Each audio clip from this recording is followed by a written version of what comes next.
And the welcome page and syllabus that we just went through is linked here. It's also linked at the house symbol at the top of the page here. So you can also go there. And if this, sorry, if you have the page as normal, then you can also click here. But I have made it small enough that it only shows the text itself and not the menu. Okay, so HPC2N, that is High Performance Computing Center North. It's what is called a competence center for scientific and parallel computing, and it's part of the National Academic Infrastructure for Supercomputing in Sweden. That is called NICE. And if you have used the systems before, there was previously something called SNIC, and that is the precursor to NICE. HPC2N provides state-of-the-art resources and expertise. We have HPC resources and e-infrastructure. We have large-scale storage facilities. We have the project storage that you use with your project. You have WLCG storage, that's storage for CERN, the Large Hadron Collider. That is Dcache. And we also have tape storage for them and for various departments at the university and elsewhere. We have some grid and cloud computing. That is, we are a tier 1 node for WLCG. They are doing computing here and they are storing it. That is, again, the Large Hadron Collider down in CERN. And we have, for cloud computing, we are part of the Swedish Science Cloud. So we have some cloud resources. Then we are also a national data science node in what is called epidemiology and biology of infections, data-driven life science, DDLS, and that is on the SciLife Lab. And we do training and support for our users, and we have a wide range of scientific software, applications, libraries, and compilers available. So our objective is to raise the national and local level of HPC competence and transfer HPC knowledge and technology to new users in academia and industry. We have some partners. It's hosted, HPC2N and our cluster, Kebnekaise, by Umeå University, and they give most of the funding. We also have some partners. That is IRF, Space Physics up in Kiruna.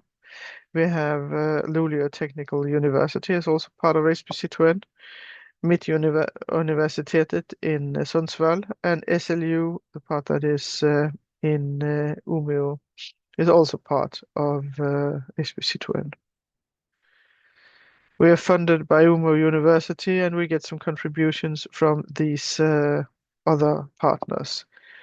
And since we are a local system, we only allow users on who are part of projects that has a PI, which is at one of these universities or is affiliated with these universities. The members of the projects can be from anywhere. We are involved in several projects and collaborations. The Essence, together with Uppsala and Lund and Umeå University. There's a MIMA AI factory that you may or may not have heard about. There's Algorix, a spin-off from some made by some people from HPC2N and computer science at Umeå. There's WLCG down in CERN, Hadron Collider, their computations.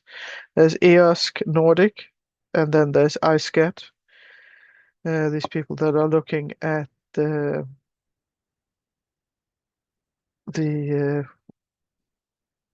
they have a lot of telescopes up in northern Sweden, Finland, Norway.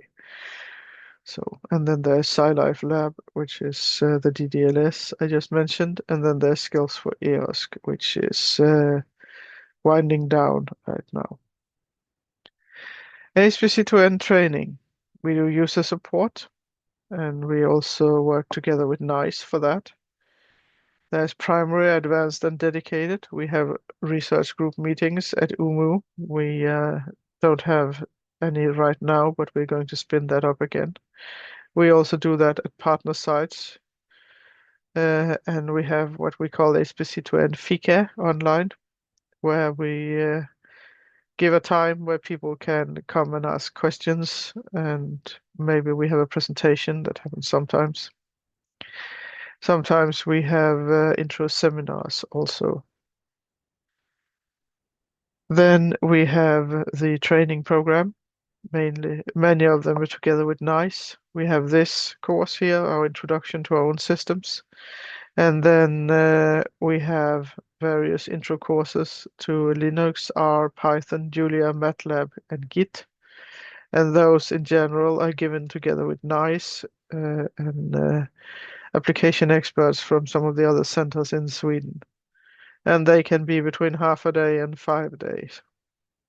We also have intermediate courses.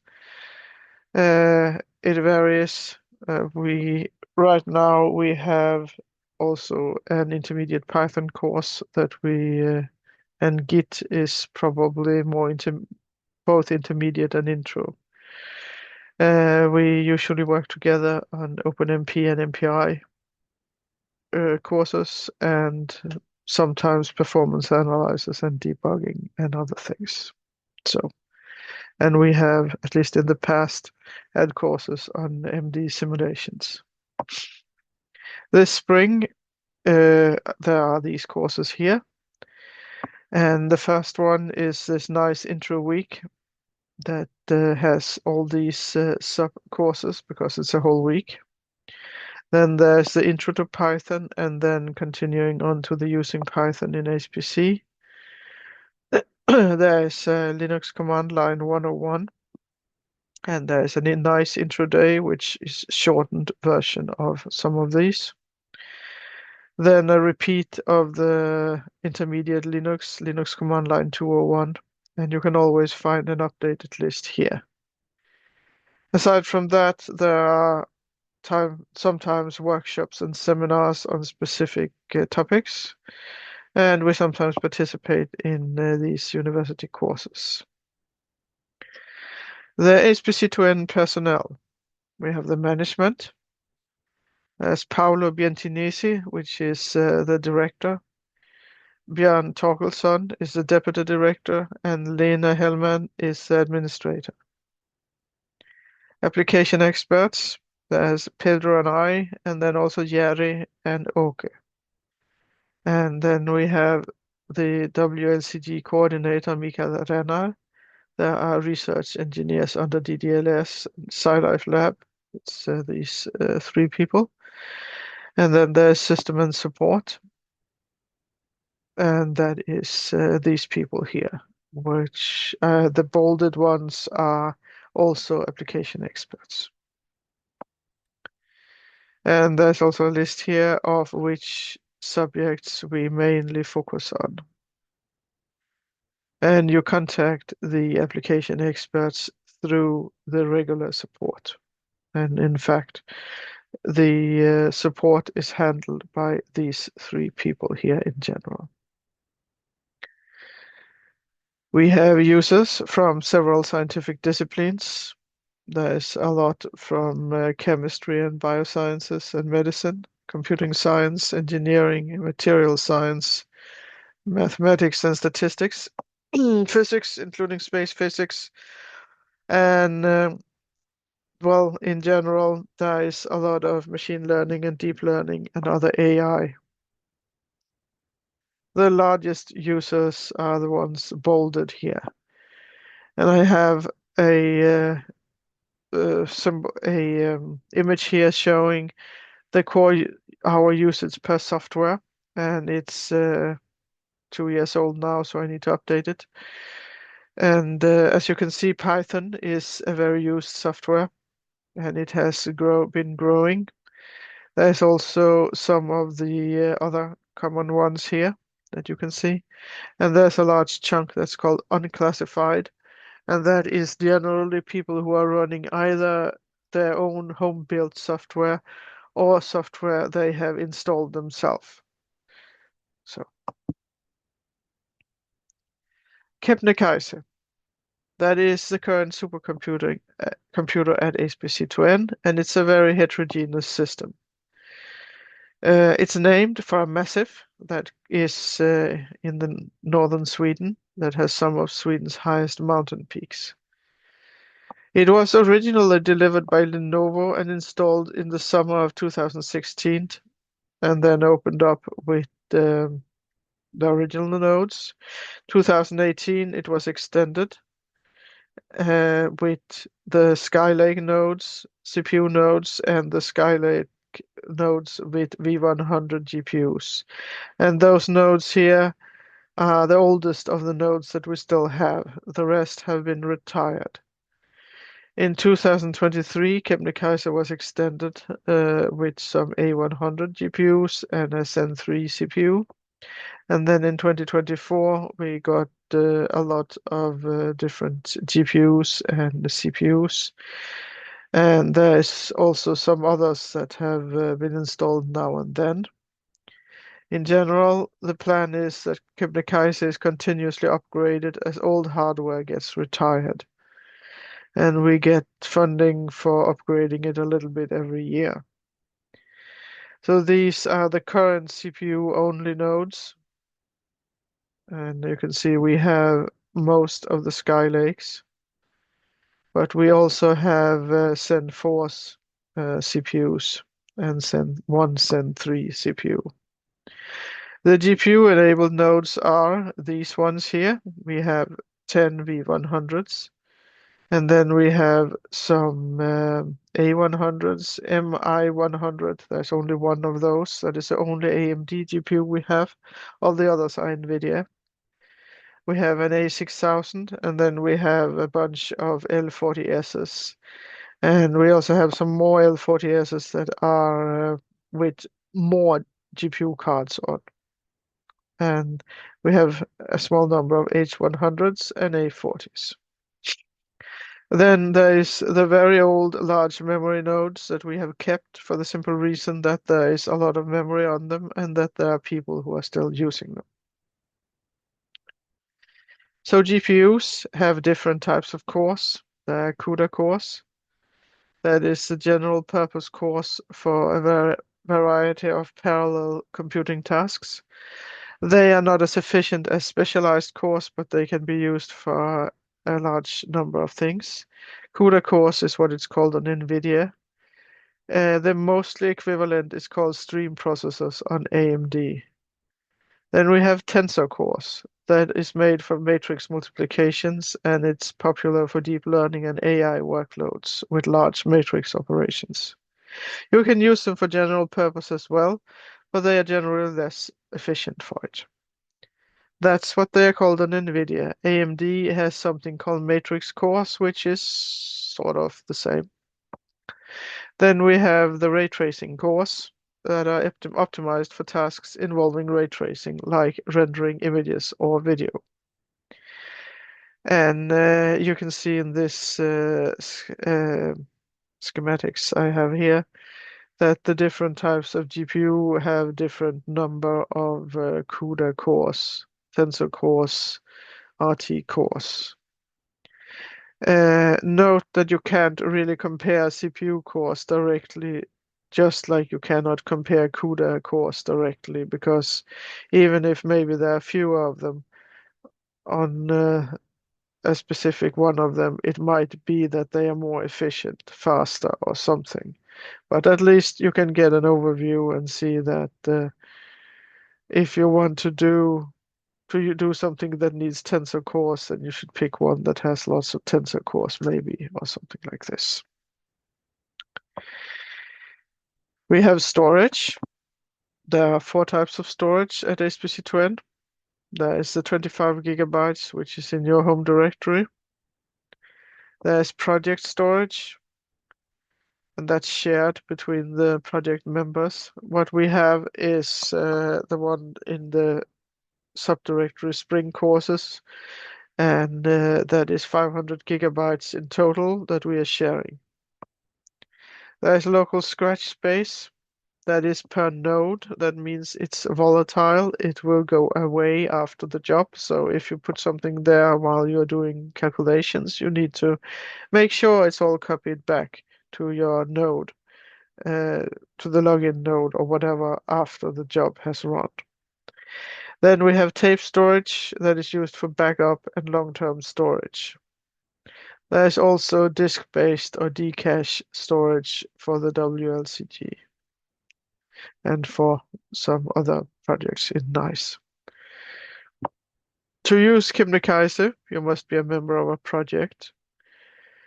Previously, there were compute and storage projects, but from January 1st this year, they have been merged both for local projects but also for projects in NICE. There's only one type of project now, and it has a certain number of core hours per month.